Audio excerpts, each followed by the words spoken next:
Entrepreneur Podcast, Episode 22. Welcome to this edition of the Literary Entrepreneur Podcast. I'm your host, Tara Moody, and I am so excited to talk to my guest this evening because last year, about this time, I had the opportunity to attend the Augusta Literary Festival. And so for this podcast, I wanted to talk to one of the founders and the person who's right now in the throes of coordinating this conference, the Augusta Literary Festival, kind of get a behind-the-scenes look. And for anyone who's interested in attending, I hope that you'll definitely take the conversation at heart and show up because I plan to be there next weekend, and I hope to see you too. So, Cheryl Corbin, how are you? You are our guest today. I am so happy to talk to you. I am fantastic, Ty. I am just excited. As always, this time of year, all the authors getting ready. We're prepping our beautiful downtown library, getting ready for the authors to arrive, and it is just 2 days of literary fun. Oh, and I can't wait. I'm just telling you, I think this is going to be the first event for me this year where I actually get to network with my author buds. It's so great to be able to do that and also meet readers in person. So before we kind of jump into the festival, I like people to know a little bit more about who is Cheryl Corbin. Cheryl Corbin is an author, an educator, a former journalist, a lover of reading, a bibliophile at heart, but I'm also a business person at the end of the day. So I found a way to kind of combine all of those things together. And working along with Corey Washington, we developed the Augusta Literary Festival. And after attending so many festivals and authored conferences, or cons as they like to call them, and you end up putting out so much money, and you may sell one or two books, it's like you've invested this gigantic amount of money, and you're not really returning anything on your investment. So we thought it would be nice to have an event or a literary festival where we bring authors in and it doesn't cost them anything. I know, right? Yes. No arguments here. So you mentioned that it's no cost to authors. What are some other things that are different about the Augusta Literary Festival? A lot of times when you attend a con or a festival, it is genre specific. Like some Southern conferences or festivals may be focused on just Southern writers. With our literary festival, we go across genres. So we have a little bit of everything in there, from inspirational fiction, Christian fiction, mainstream fiction, Highland romance, YA, children's, business, poetry, anything that you think that you want to read in the literary genre. We try to make sure we have at least two people there representing that area. And you have a bit of a selection process that I found different from others. How did you decide to go about that process? Initially, when we did the first literary festival, we did mostly local authors, authors that were in Augusta or around the Augusta area. The second year, we expanded it a little bit, and if they were a self-published author, we wanted to give them an opportunity. And we found out that we were too heavy in Christian fiction, and we were too light in this area. So the third year, we decided to make sure that we have a nice cross-selection. So we require the authors to have two published works, whether they are self-published or traditionally published, a professional website, and an Amazon author page, because the committee does go through and look to see, yes, you may have published 10 books, but has anybody read them? Because that's really an important factor as well. And you also, there's a special award process that goes with this, with the Augusta Literary Festival. I actually had the opportunity to try out for it last year. It was pleasantly I hear you smiling. surprised by the outcome. But tell us about and this is a literary entrepreneur I think all people should know about. Tell us a bit about Frank Yerby and why you guys decided to do a contest in his honor. Frank Yerby is one of the most famous African-American authors that very few people know about. He is a native of Augusta, Georgia, and graduated from Payne College, which is also located here in Augusta. He is the first African-American to make $1 million from his pen. He's also the first African-American to have one of his works purchased and made into a movie by a major Hollywood studio, which was The Saracen Blade, starring Ricardo Montalban. Most people know him as Mr. Rourke from Fantasy Island. He also had The Foxes of Harrow, which was picked up by a major Hollywood studio as well, and it was nominated in 1947 for an Oscar. We initiated the Yerby Award last year before last, in order to honor Frank Yerby as an Augusta native, and to do the award in his name. And his nephew, Cheryl Yerby, comes to town the night of the ceremony to actually award the recipient of the year Yerby Award.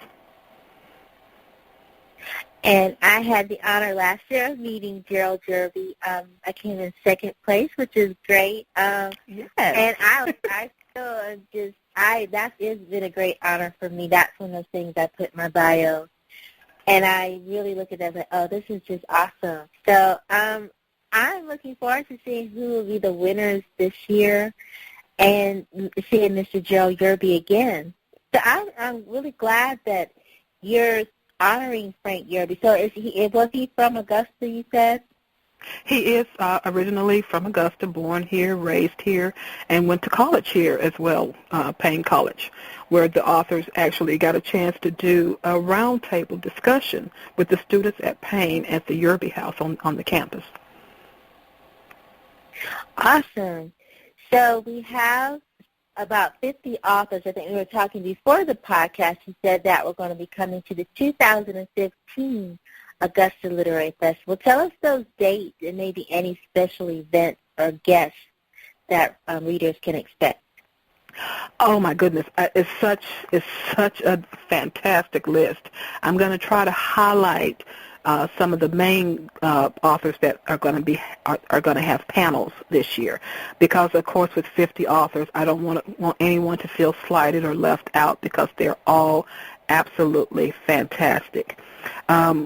Our focus this year, we have Amanda Kyle Williams. She writes thrillers, FBI thrillers, and she's out of Atlanta. And she is going to have a book chat at 2 o'clock, and it's hosted by Coffee and a Good Book Club. We also have Sanford Green, who is a Columbia, South Carolina resident. He is a graphic novelist, and this is the first year that we will present a graphic novelist. And most people don't really know what that is. It is the step up above a comic book. And Sanford Green is most well known for drawing Batman and Spider-Man, as well as some of the Marvel and DC comics. Oh, that's a start. Okay.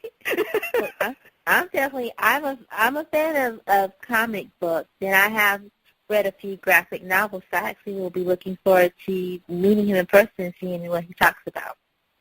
Yes, he also he drew the Method Man comic book. I don't know if a lot of the readers are familiar with Method Man, or your listeners. And he also has recently started work on the Shaft comic book. And anybody that knows Shaft knows that he's a bad mother. You were supposed to say, "Shut your mouth." Okay. I'll get it the next time. Yeah, I was okay. Just waiting. But you shut your mouth this entire show, you're good. Oh, I would never say that. You're good.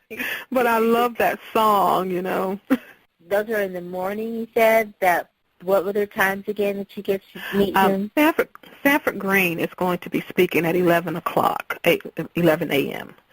Okay. At 10 a.m., we also have author Marissa Monte, and she writes urban fiction. And she has some very racy book covers. And a couple of these books I can't wait to pick up myself.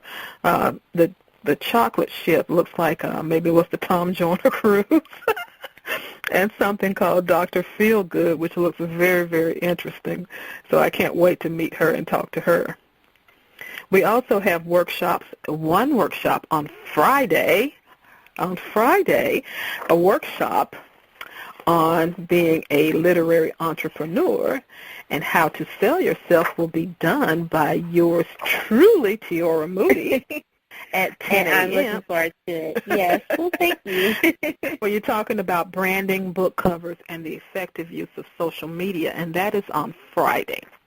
And I think that kind of workshop is very important to authors, understanding how Facebook has changed.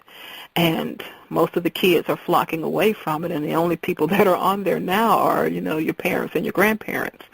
And understanding how to use that is really important to the success for an author to get their name out there. Definitely. And I'll be talking about some social media that you probably should look at that are age appropriate. Like actually the teenagers like to be on Tumblr, which a lot of people don't really know about that. But so I'll be bringing up little pointers like that. Okay. And Snapchat, because that's the big thing now with a lot of the teens, especially if you're writing YA and you want to reach that market. And it's very important to know. But we also have other workshops. We have Deborah Malone that's on Friday as well is teaching a workshop at 1 o'clock on mystery writing 101. And I have tried to read some mysteries and cozy mysteries and other mysteries, and sometimes it's almost there, but not quite. And I know this would be a great workshop for anybody who is interested in doing any mystery writing. Awesome, and that kind of segues into a question I have. When authors are preparing to go to these book events, or like the Augusta Literary Festival, what are some things you think that they may have been missing out on doing, or they should be preparing to do when they're going to the book event?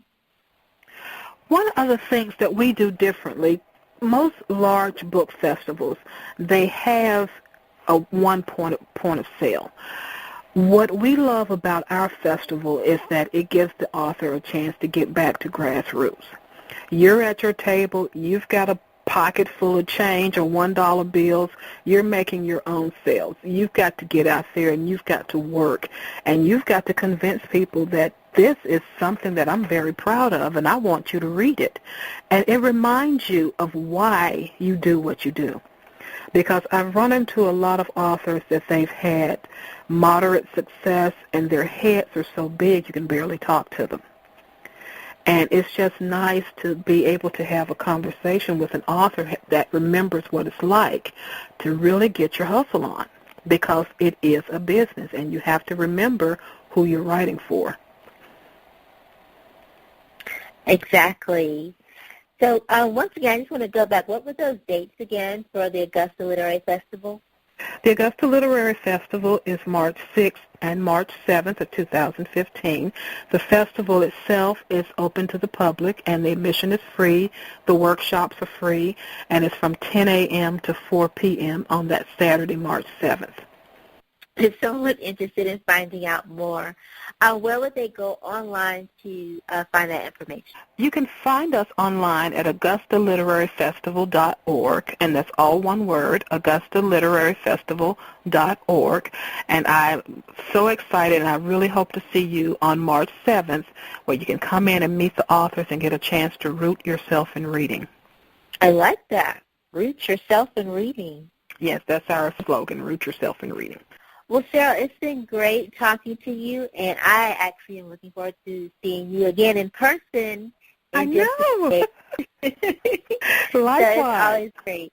It's always great to be in Augusta. And Augusta is such a beautiful place. I don't know, how is it right now with the weather? Is it Unfortunately, right now it's about 32 degrees, which is about norm for February, because we have very, very cold Februaries.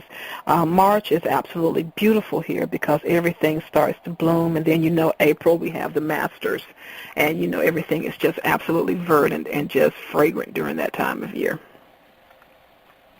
Awesome. We're looking forward to being back in Augusta. Thank you once again for joining us. Thank you for having me.